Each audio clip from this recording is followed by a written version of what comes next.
Liebling, bist du's? Ja, ich bin's. Hilfst du mir mal? A family is turned upside down when the new pet, a discarded lab rat, turns out to have a mysterious influence. The film is a 1998 released comedy romantic drama, and the title of the movie is a sitcom.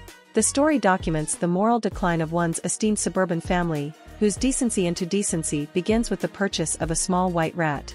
The father of the seemingly normal nuclear family returns home one day with a small white rat.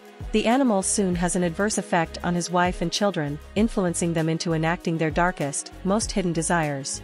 The son, Nicholas, loudly announces his homosexuality and begins throwing wild. The daughter, Sophie, deliberately flirts with death and practices pseudo-mechanisms on her boyfriend, while the mother flirts with her son so she can cure him of his orientation. After the father eventually kills and divorces the offending rat, he turns into one himself. When his family discovers this, they band together and brutally slay him.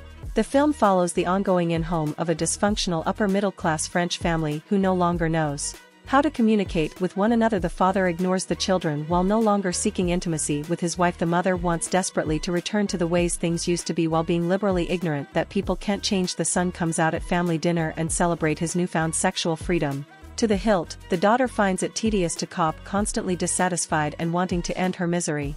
Even the newly hired maid and her husband cause some trouble.